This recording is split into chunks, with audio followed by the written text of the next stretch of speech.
Olá galerinha, meu nome é Reginara Gomes, sou professora de Química do Liceu de Banabuiú.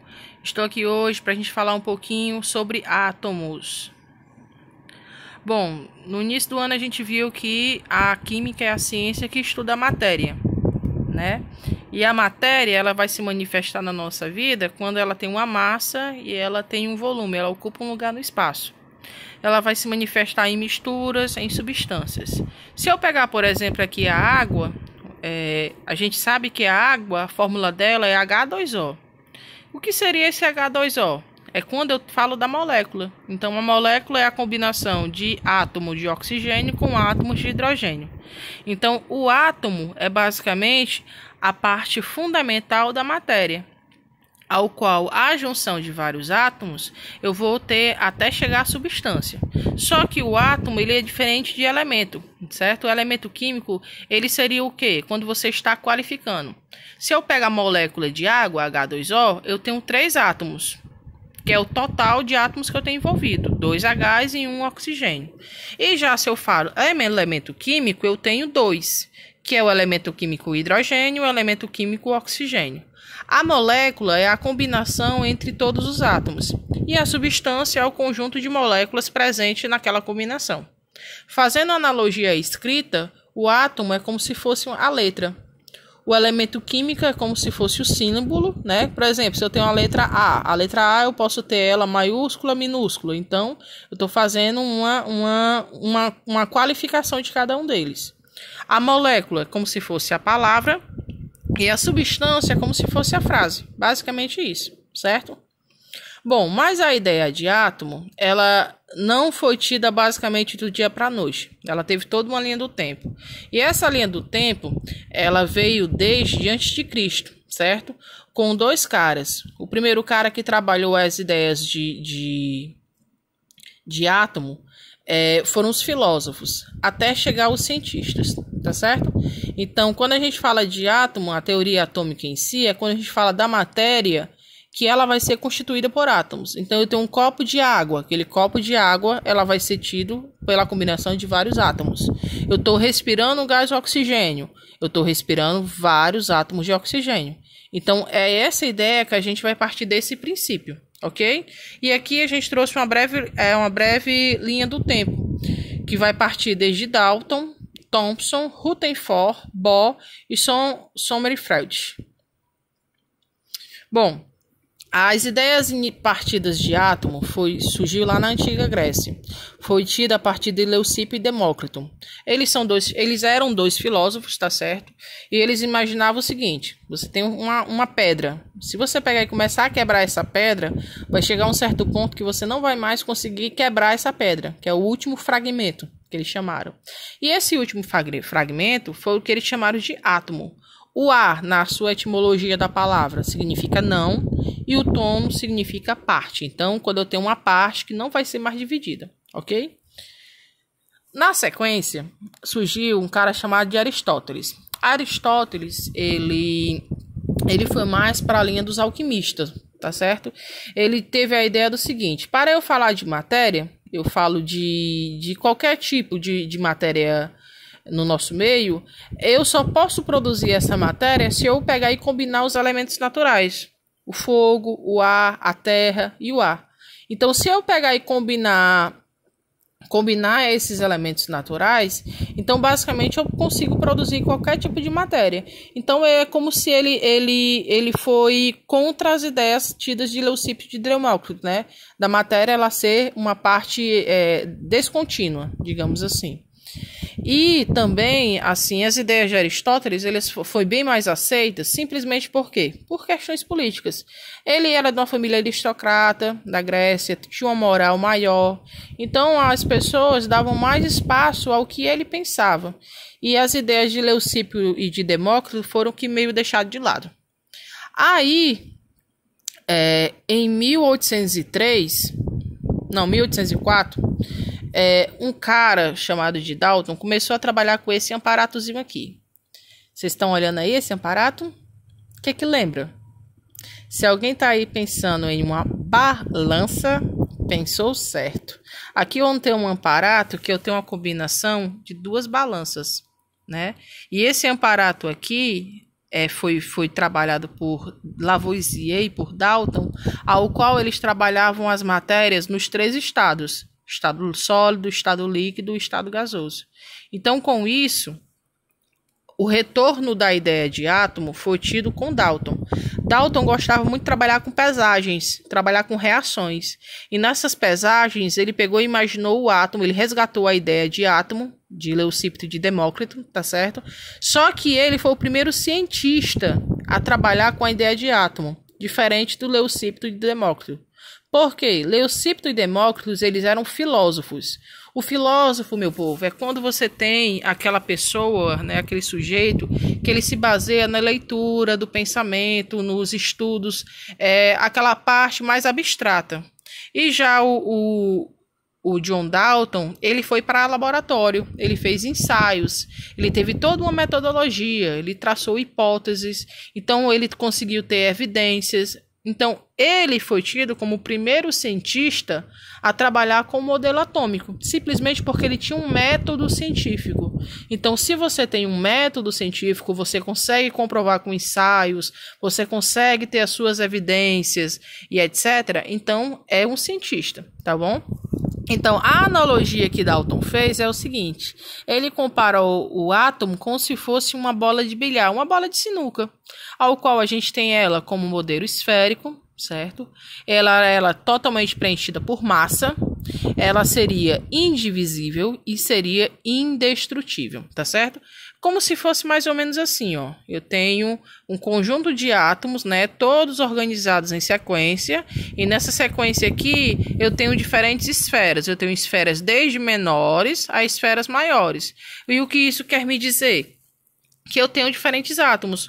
Átomos que são menores são aqueles átomos mais leves, por exemplo, átomo de carbono, átomo de oxigênio, átomo de nitrogênio, o hidrogênio, são átomos menores. E já os átomos maiores são aqueles mais robustos, como o átomo de chumbo, átomos que têm maior peso. E ele evidenciou isso através do instrumento que foi a balança. Utilizando o campo elétrico, um cara chamado de Thomson pegou e colocou, observando a parte de radiação, e nessa radiação ele colocou 2 polos, o polo positivo e o polo negativo. Ele colocou essa radiação, que eram os chamados raios catódicos, e ele observou que na hora que passava pelos polos, essa radiação passava por um desvio. Então ele pegou e disse o seguinte, que a matéria, ela seria sim esférica, mas porém o que justificava uma bolinha, né, estar ligada a outra bolinha se não tivesse uma atração? Então, com a evidência do campo elétrico, o John Thomson, ele pegou e disse que a matéria teria sim a existência de elétrons, de cargas elétricas, e essas cargas elétricas estariam incrustadas nas esferas. Então ele seguiu a ideia de Dalton, ao qual o átomo seria esférico, maciço, indivisível, mas porém teria que ter as cargas elétricas, certo? E ele fez uma analogia, meu povo, a um pudim de passas. Tanto é que na época ele sofreu um pouquinho de preconceito pelo fato de fazer essa analogia, né? Mas ele falou que como se a massa do pudim de passas fosse uma massa positiva e as passas fossem cargas negativas. Então isso faria com que um átomo se ligaria ao outro com a facilidade, ou então com a presença de cargas eletrostáticas. Bom, nesse mesmo tempo, em meados do final do século XIX para o início do século XX, estava se tendo muito o cenário de guerras mundiais, né? Então, o investimento bélico ali entre a Alemanha, Japão, França, era muito presente. E esse investimento em elementos radioativos, que teve muita visibilidade, foi o casal Curie. Foi Marie e o Pierre Curie, certo? Eles trabalhavam com elementos radioativos. Até então eles nem sabiam o que era radiação. Tanto é que ambos morreram de câncer. Porque eles mexiam com pedras radioativas, mas pelo fato da radiação não ser visível, então eles estavam mexendo ali com uma energia armazenada, mas eles não tiveram, como é que eu vou dizer assim, eles não tiveram o domínio daquilo. Só que os estudos tidos por esse casal aqui foi muito importante para o experimento defendido por Rutherford, certo? Rutherford, ele simplesmente deu a ideia da sequência de átomos, só que ele ficou pensando, cara, o Thomson falou que o átomo seria maciço, mas será que essa massividade, se eu colocar exposto a uma radiação, será que ela passa ou não? Então ele colocou meio que em xeque essa questão do átomo ser mesmo maciço, tá certo? Então ele pegou e fez um aparatozinho. Nesse aparato, ele pegou um elemento radioativo e colocou dentro de uma caixa de chumbo, certo? Qual foi esse elemento radioativo, essa matéria? Foi o polônio. O polônio, ele é radioativo, ele tem as características de emitir radiação do tipo alfa. A radiação do tipo alfa é uma radiação positiva, certo? Então, quando ele colocou dentro dessa caixa de chumbo, ele só deixou um orifício, porque ele queria que passasse somente uma recha dos raios do polônio. Ó. Nesse furinho aqui, como se ele fizesse todo um percurso, tá certo? E ele colocou essa radiação diante de uma folha feita de ouro. E essa folha de ouro, a gente sabe que o ouro ele é um metal, e esse metal ele é bem massivo, né? Ele é um metal muito importante, não reage. Então, se ele fosse realmente maciço, o que a gente teria evidência? Que a radiação chegava aqui na folha de ouro e simplesmente batia e voltava aqui para frente, nessa posição 3. Vocês estão vendo aqui, né? Aí o que foi que aconteceu? Ao redor da lâmina de ouro, ele pegou e colocou um filme, um papel filme. Esse papel filme aqui ele é feito de sulfeto de zinco. O sulfeto de zinco ele tem uma pigmentação. Quando ele é colocado em presença de radiação, ele muda de cor, certo? É como se você pegasse um negativo de uma máquina fotográfica. Aquele negativo daquela máquina fotográfica ele tem uma cor preta. Quando ele é colocado exposto ao sol, exposto a qualquer flash, né, ou algo do tipo, ele muda de cor. Então, o que era esperado, né, pela teoria de Thomson? Se eu pegar a radiação aqui, bateu na folha de ouro, então é maciço, né? Se é maciço, bate aqui e volta, como se fosse um espelho. Mas só que ele observou que apareceu as manchas aqui atrás. Então, se aparece mancha aqui atrás, é maciço? Não, né? Óbvio que não. Então, com isso, ele pegou e disse que o átomo seria a menor parte da matéria, só que essa menor parte da matéria, ele fez uma analogia ao modelo planetário. O que seria isso? Eu tenho o núcleo, que é como se fosse o Sol, e ao redor do Sol eu tenho os planetas. E eu tenho ele rodeado de espaços vazios. E esse espaço vazio aqui não é maciço, certo? Então, o Rutherford, ele foi praticamente caiu por terra as ideias que foram defendidas por Dalton e por Thomson, ok? Porém, ele teve somente uma falha, que ele não conseguiu explicar. Ele pegou e falou que o núcleo seria um núcleo com massa. E essa massa teria uma carga positiva. Por que uma carga positiva? Porque na hora que vinha a radiação, se batesse no núcleo, voltava. E a minha radiação é alfa, alfa é positivo. Então, significa que seria o núcleo positivo. E já os elétrons são cargas que eu tenho os espaços na nuvem eletrônica que foi evidenciado por Thomson, que até então ninguém descarta. O que foi colocado em xeque aqui é a questão da massividade, tá certo, meu povo?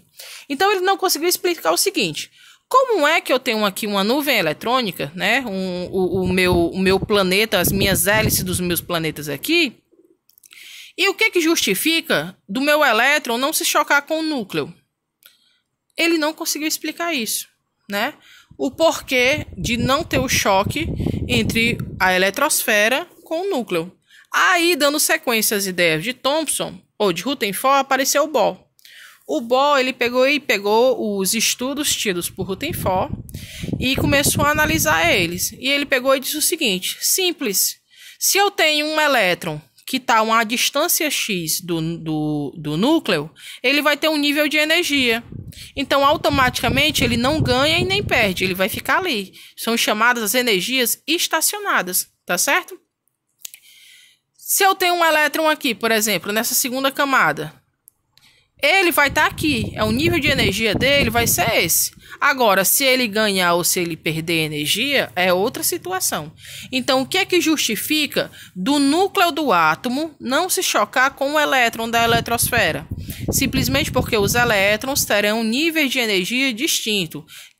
O elétron na camada K tem uma energia. Um elétron que está na camada L tem outra energia. E assim sucessivamente. Então, o Bohr, ele deu continuidade às ideias defendidas por Rutherford. Ele falou que eu tenho sim o modelo planetário, né?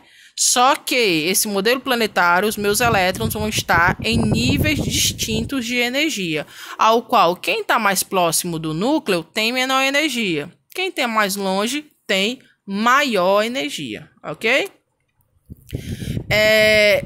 O próximo cientista trabalhado foi o James.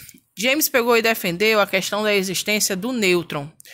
Por quê? Porque simplesmente eu tenho vários átomos. Eu tenho um átomo que tem um próton, eu tenho um átomo que tem 2, que tem 3 e assim vai. Quando eu falo de próton, próton tem carga positiva. Pela física, cargas iguais irão se repelir. Então, se eu tenho aqui vários prótons no núcleo, o que é que faz com que um não repela o outro, não se afaste do outro? A presença dos nêutrons.